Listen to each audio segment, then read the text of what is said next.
د خیبر پښتونخوا د مردان ضلع پولیس وایي چې 2 ورځې وړاندې چې د مردان ضلع په بابوزو علاقه کې په موټروي د پاسه د سیاسي بحث په سر کومه جګړه شوې و، یو تن پکې وژل شوی او بل جوبل شوی و. د تورنو کسانو د نیولو د پاره عملیات روان دي او زر د چې په پیښه کې کړ کسان ونیول شي. څېړونکي وایي چې دغه پیښه په سیاست کې د بېزغمۍ او تشدد عکاسي کوي. د یادې پیښې په اړه د خالي پشپه نا وخت د بابوزو په تاړه کې درج شوې مقدمه یعنی پایار کې ویل شوی چې رحیم الدین او وقاص الدین دواړه رونه د پیښور نه دیرته مرګره ته روانو. په ګاډي کې د ناشنا کسانو سره سیاسي بحث مباحثه شوی و او بیا دغه ناشنو کسانو نور ته ټلیفون کړو. بابوزه انټرچینج ته راغوښتیو او دواړه رونه د ګاډي نه کوس کړي.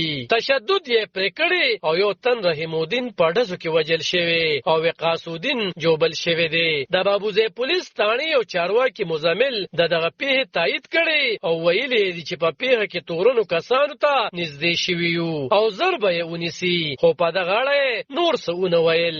د کوزدیر ضلع د پاکستان تحریک انصاف ګوند ستر سکرټر غلام حسین وایي چې دغه کسان چې یو وژل شوی او بل جوبل شوی دي رونه دي او د تحریک انصاف ګوند غړي دي. میډیا سره په خبرو کې وویل چې وژل شوی تن په سعودي عرب کې مزدوري کوله، کلی ته راغلی و، ناروغ او ورور یې پیښور ته ډاکټر لبوتلی و او په ګاډي کې سیاسي بحث نه دی شوی. خو په 4 او 5 نومبر باندې په پیښور د صوبې په نورو برخو کې پاکستان تحریک انصاف ګوند احتجاجونه کړي وو. سیاسي څېړونکي وایي چې په پاکستان کې د تیریوي مودې په سیاست کې بېزغمي سیوا شوی او دغه تور په پاکستان تحریک انصاف ګوند باندې پوري کیږي چې په سیاست کې تشدد او سپکو سپور ویلو روایت پیل کړی دی او په جواب کې ورته بیا نور سیاسي ګوندونو هم دغه رنګ خبرګون وایي. څېړونکي شمس مومن وایي چې په سیاست کې د بده مرغه ورځ تر بلې سیوا کیږي چې په شای څو علتونه دي، پکې نفسیاتي، معاشي، بیروزګاري او سرسري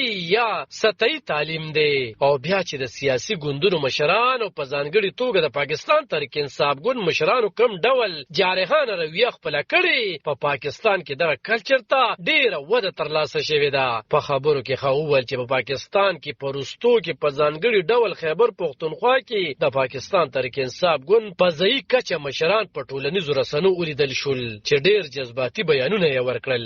وویل چې باید سیاسي مشران خپلو خلکو ته داسې خبرې ونه کړي چې هغه دروغ یا پروپاګاندا وي، خلک بېزغمۍ ته ونه پارول شي او که څوک هم داسې ګام اخلي هلته د قانوني چلن وشي. د پاکستان تحریک انصاف ګوند مشر او مخکنی وزیر اعظم عمران خان د PDM یا اتحادی ګوندونو حکومت د غلو د ټولې په نوم یادوي او مخالف ګوندونه بیا عمران خان د فتنې یا فساد په نوم بلی او دروغجن ورته وایي. علب خان شیرپو، دلبر نیوز، ضلع مردان. د خیبر